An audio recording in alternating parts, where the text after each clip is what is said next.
Pessoal, vejam só, vamos falar sobre o procedimento do Tribunal do Júri. Como que funciona o Tribunal do Júri?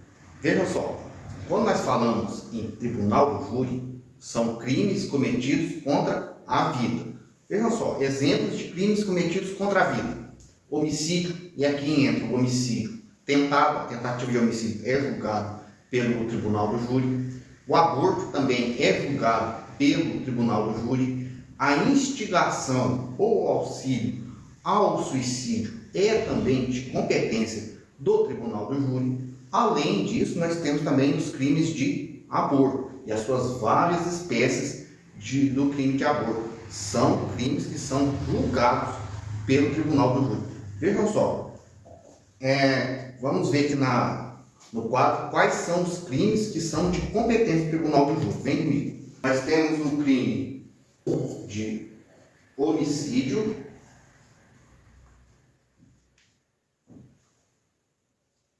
o crime de infanticídio,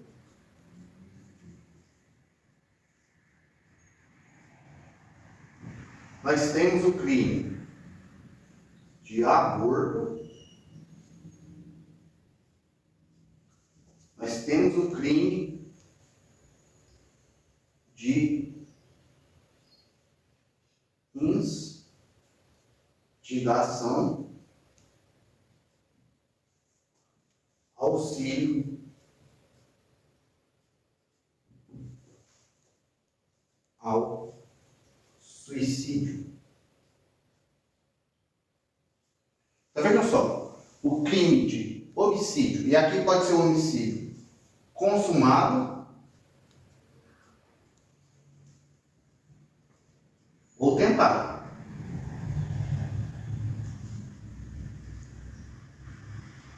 Esse homicídio sendo consumado ou tentado vai ser julgado perante o Tribunal do Júri. O crime de infanticídio. O que é o crime de infanticídio? É a mãe, no estado puerperal, matar o seu próprio filho.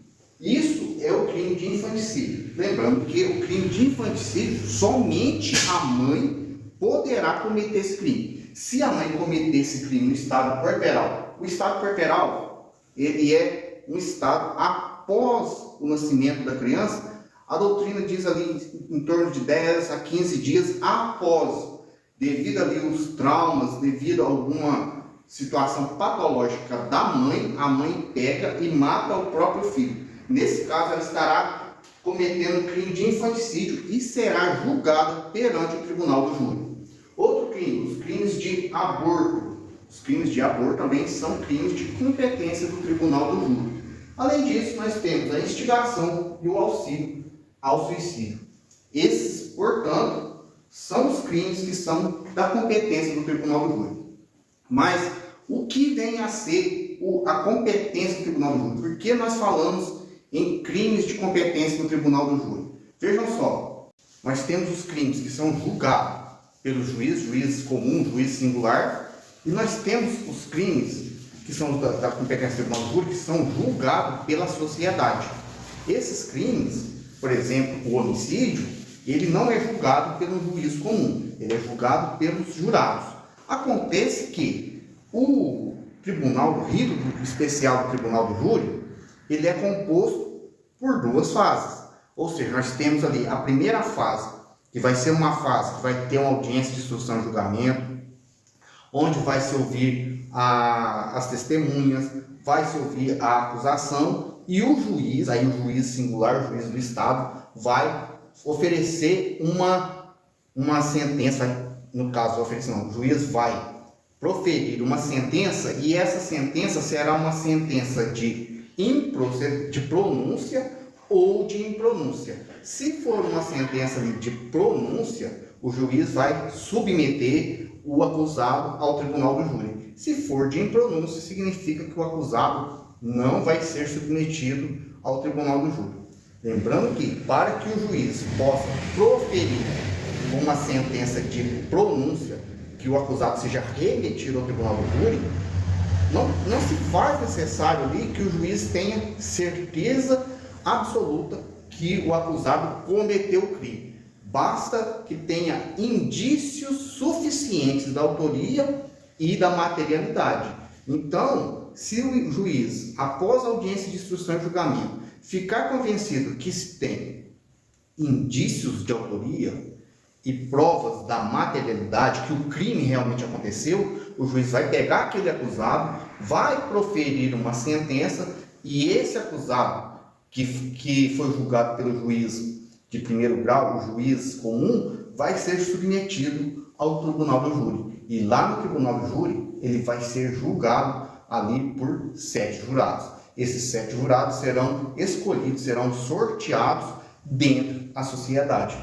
E esses jurados, eles que vão decidir se o acusado ele vai ser condenado ou ele será absolvido. Vem comigo que eu vou fazer para vocês um esquema acerca dos procedimentos do tribunal do júri. Vamos lá, vejam só. Nós temos no tribunal do júri 2 fases.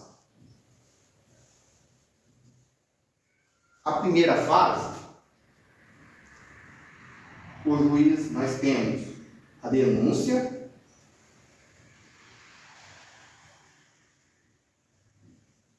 depois com a denúncia nós vamos ter a audiência de instrução e julgamento. O juiz vai proferir uma sentença.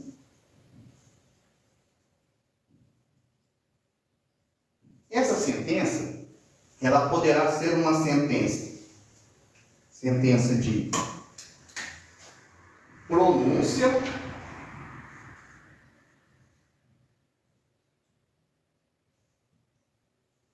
ou impronúncia.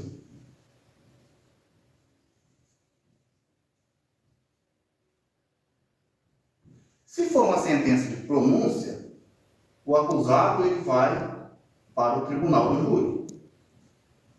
Se for de impronúncia, ele não será submetido ao tribunal do júri. Dessa sentença, cabe recurso. Cabe recurso se for uma... Vejam só os recursos que cabem na sentença. Nessa sentença aqui, ó, pode ter o recurso em sentido estrito. O recurso em sentido estrito pode ser tanto para a defesa ou para a acusação.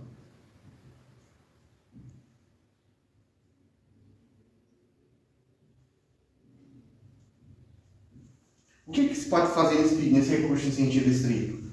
Por exemplo, se o acusado ele foi pronunciado com uma qualificadora.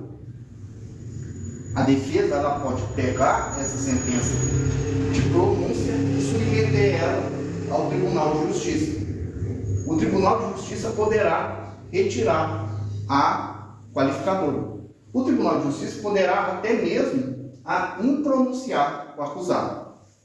Agora vejam só, também a acusação pode fazer. Agora veja, se for uma sentença de impronúncia, o acusado não será submetido ao tribunal do júri, a acusação poderá fazer um recurso de apelação.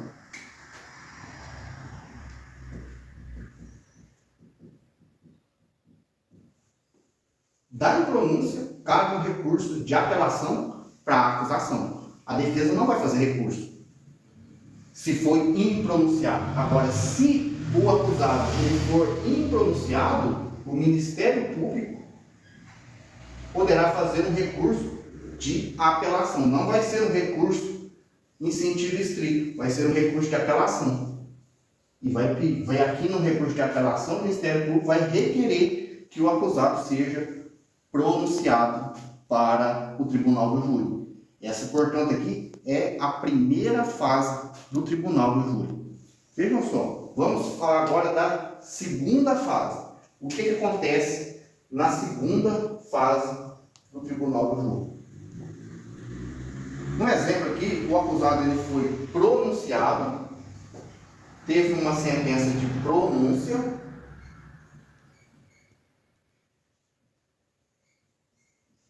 e vai acontecer o tribunal do júri, o julgamento perante o tribunal do júri.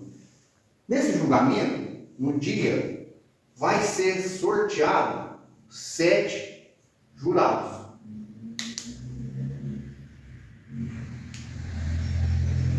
Esses jurados são pessoas da sociedade. Essas pessoas serão sorteadas. Com o sorteio, tanto a defesa quanto a acusação poderá dispensar até 3 jurados.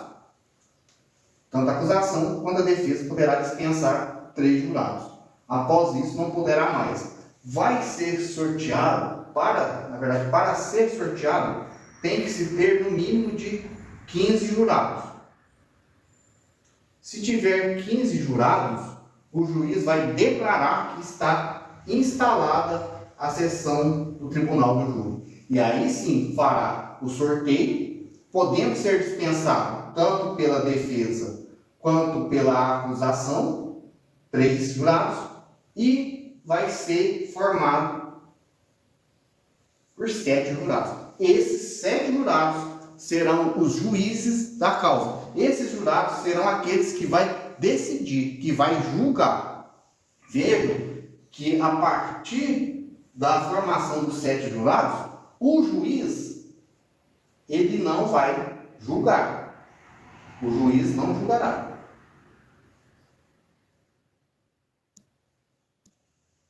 O juiz, ele vai presidir o julgamento. Mas quem vai julgar serão os jurados. Aí o que acontece na audiência, no julgamento? Nós temos a instrução.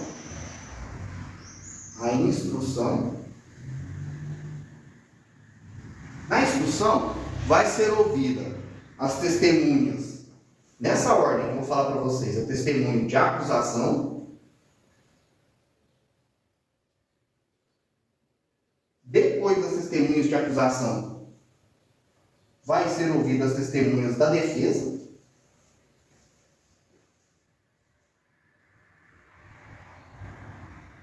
e depois, após a oitiva das testemunhas da acusação e também das testemunhas da defesa, nós teremos o interrogatório do acusado.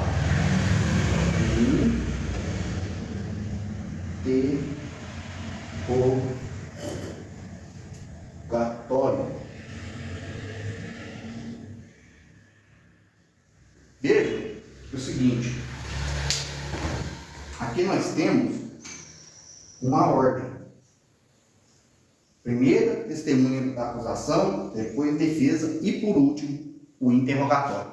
Por que eu falei isso? Porque se houver qualquer inversão aqui, por exemplo, se houve uma testemunha da defesa antes de uma testemunha da acusação, ou se faz o interrogatório do acusado e para depois ouvir uma testemunha da acusação ou da defesa que seja, isso aqui gerará uma nulidade. Uma nulidade. Outra nulidade que pode acontecer no tribunal do júri é o acusado usar algemas.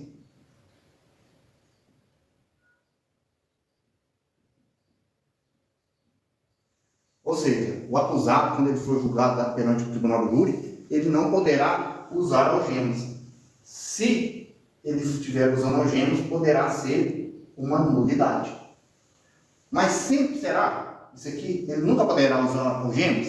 Existem situações onde, para a segurança de todos, que o juiz poderá, excepcionalmente, determinar que o acusado ele esteja algemado. Mas isso aqui é uma exceção. A regra é que ele participe ali do julgamento perante o tribunal do júri sem algemas.